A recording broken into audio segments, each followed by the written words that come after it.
Você pode até chamar de desejo, mas quando perde o controle, se torna obsessão e pode ser uma consequência, pode acontecer até mesmo uma tragédia. Bom, é isso que a gente vai refletir, vai conversar hoje sobre o capítulo de 2 Samuel 13. Uma coisa que parecia um desejo, que poderia até ser positivo, se torna uma obsessão e depois a consequência é uma grande tragédia. Ok? Bom, eu me chamo Olavo, estou lendo a Bíblia pela primeira vez, um capítulo por dia. Bora comigo? Bom, contextualizando o capítulo de 2 Samuel 13, o que acontece? Davi tinha vários filhos, né, com mulheres diferentes, a gente sabe disso, e um dos filhos dele se apaixona por uma das filhas, né, mães diferentes. Esse filho se apaixona, ele não consegue parar de pensar nela, e aí um primo dele o aconselha monta um plano para que ele a tome. E ele sequer questiona, ele sequer, beleza, oportunidade, vou fazer isso sim.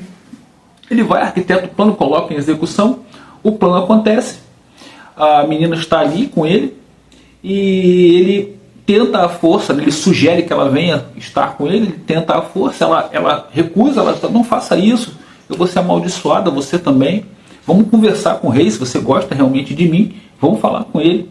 Ele não aceita, ele a toma e a violenta, né? Acaba o ato, ele sente um vazio, ele sente que aquilo ali era simplesmente uma luxúria, era simplesmente um desejo carnal, ele não gostava da menina, né? E ele a despreza. E aí ela fala, poxa, peraí, já que aconteceu, vamos tentar conversar, eu vou ser humilhada, eu fui humilhada por você, você também vai ser penalizado por isso. Era crime naturalmente à época, né, pessoal, fazer isso, não era permitido fazer isso. E ele não aceita, ele a despreza, manda que o criado a bote para fora, tranque a porta para que ela não volte. O que acontece? Um dos irmãos, né, um irmão dessa menina, ele acolhe e ele fica extremamente indignado. Ele acolhe, ele indigna, ele se cala, ele fica indignado. Interessante a gente ressaltar o seguinte: no capítulo anterior, a gente tinha visto que Davi havia sido perdoado por Deus, ele foi perdoado pela transgressão dele, mas Deus falou, Natan passou o recado, olha, mas consequências virão e não serão pequenas. Tá? E aí começa as consequências, tá? com esse desenrolar todo na família de Davi. Voltando, o que acontece? A menina fica desolada, passa-se um tempo, Davi toma conhecimento da situação. Agora eu quero que você preste atenção nessa situação. Davi toma conhecimento, mas ele, a princípio, não toma nenhuma medida enérgica. Ora essa, a menina foi violentada, foi humilhada, ele não faz nada, né? O rapaz foge para a casa de um dos avós, ele foge, fica lá, passa-se um tempo, mas Absalão, o irmão que acolheu a irmã, ele está indignado, ele está revoltado, ele está indignado, ele não aceita, ele está quieto. Davi, a princípio, não faz nada. Davi mostrou ali, nossa, está errado e tal, mas não se indignou, não chegou, não chamou, peraí, o que é isso? Chamou? Não, ficou quieto, né? Ele não fez nada, a verdade é essa, ele não fez nada. E ele que era dito, e era tido, conhecido como um rei extremamente justo, correto, não é isso?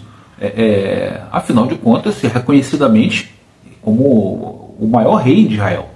Mas em casa ele não estava levando aquilo de maneira correta. A gente acho que concorda com isso. Bom, passou-se o tempo, Absalão ele organiza uma situação, um encontro, né, entre todos os irmãos, inclusive o rapaz que havia violentado a irmã era Tamar, o rapaz que a violentou foi Amnon. Agora eu lembrei do nome. E aí Absalão ordena os seus servos, né, os seus empregados, que tirem a vida de Amnon em determinado momento, quando ele der o sinal. Ele dá o sinal, eles fazem isso, os outros irmãos fogem. Aí, preste atenção de novo nessa situação aqui, vamos lá. Aí, Davi, quando fica sabendo, primeiro ele fica sabendo o seguinte, aí, Todos os filhos de Davi perderam a vida. Absalão tirou a vida de todos. Aí ele se joga no chão, ele tira a roupa, ele se rasga, ele começa a chorar, todo mundo chora. Presta atenção. Quando ele soube da menina, silêncio, tranquilidade. Quando ele soube dos filhos, aí ele se desespera. Vai acontecer mais, tem mais. Aí, logo depois ele fica sabendo que não foram todos os filhos, tá? Porque os filhos chegam, né, correndo. Ele fica sabendo que foi só Amnon. E aí, a princípio, ele aceita, ele fica ali triste, e fica indignado, e tal, e papapá, mas ele continua, né, uma situação totalmente diferente que aconteceu com a menina. E depois, ele já está, inclusive, né, que aí Absalão fica longe, né, ele fica longe por um tempo, ele não volta, né, para o convívio de todos, e aí ele já está querendo, passou e tal.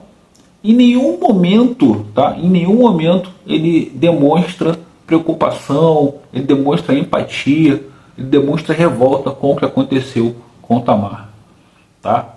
Então, nesse capítulo, o que se desenrola é basicamente isso. Convido você que leia lá o capítulo para que você também tenha as suas sensações, as suas impressões a respeito do capítulo.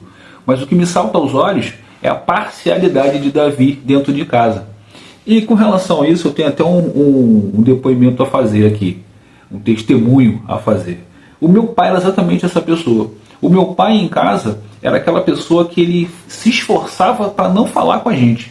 Ele não, qualquer coisa que eu ou a minha irmã chegaríamos a ele para que ele decidisse, ele passava para minha mãe. Ele não decidia nada. Porém, na rua, o meu pai era adorado. Todo mundo que passava por mim, nossa, pô, teu pai, como é, tá filho do Marco, nossa, cara. A ponto de, lá onde ele morou, onde ele nasceu, né, lá no Rio, as pessoas me chamarem até hoje de Marquinho. Quando eu eventualmente passava por lá, alguma situação, Marquinho, tudo bem, Marquinho? Né? Enfim, é aquele cara que é bacana, legal pra caramba na rua, mas em casa ele era uma pessoa, meu pai nunca foi um cara violento conosco, né, comigo, com a minha irmã, mas era totalmente omisso. Ele fazia todo o esforço do mundo para não ter qualquer tipo de vínculo com a gente, não precisar decidir nada com a gente, que a gente fizesse o que quisesse. Enfim, era um parêntese que eu queria colocar aqui, porque isso pode dizer de você. Você de repente pode estar sendo essa pessoa hoje e pode não estar observando. Você de repente pode estar vivendo com alguém assim hoje. Você pode chegar e dar um toque, olha, cara, pô, isso aqui não está legal, isso aqui não é bacana, não é bom. Você vê que Davi, ele nos ensina o tempo todo. Ele nos ensina coisas inteligentes, importantes, que a gente deve se modelar e repetir. E ele ensina coisas que a gente não deve fazer. Você vê como que, né, um cara tão honrado, um cara tão capacitado por Deus para alguma coisa, mas para outra ele não consegue. Ele não consegue ser entre aspas, um rei justo dentro de casa. Isso não é justiça. Ele é totalmente parcial. Ainda que ele tivesse mais carinho pelo outro, ele tinha que agir com imparcialidade para com a menina. Ele tinha que ter feito o que tinha que ser feito. De alguma forma tentar punir, de alguma forma tentar resolver. Ainda assim, Absalão também não está correto em tirar a vida do irmão. Porém, você vai ver que depois ele é o que eu estou imaginando. Ele ainda vai abraçar. Eu imagino que ele faça isso, que ele abraça Absalão e em nenhum momento ele age com o mesmo carinho, com o mesmo respeito, com a mesma dignidade com a menina que sofreu a violência. Certo? O capítulo de hoje foi esse. Eu espero que você tenha gostado. Importante que a gente faça essa reflexão, tá? Tomar cuidado com os conselhos que a gente recebe, né? Que o conselho que ele recebeu acabou ocasionando toda aquela tragédia. Lógico que a culpa foi dele, foi ele que fez, foi ele que executou, mas ele foi aconselhado totalmente inadequadamente, né? O conselho não deveria ter sido aquele, e ele se deixou levar. Então, cuidado com os conselhos que a gente recebe, né? Com os conselhos que a gente procura, não é isso? Com os ditos conhecedores de tudo. Vamos tomar cuidado com esses falsos profetas, né? Assim como Jesus já havia nos orientado. Procurar vigiar e orar para que a gente seja assim orientado por quem deve nos orientar, né? Por quem realmente nos ama e quer nos orientar de forma positiva. Certo, pessoal? Obrigado a todos que ficaram aqui. Eu vou pedir a você que, antes de sair do vídeo, se inscreva no canal e ative o sininho para que você possa ver os próximos vídeos. Desejo a vocês um ótimo dia, que Deus abençoe e até o próximo vídeo, pessoal.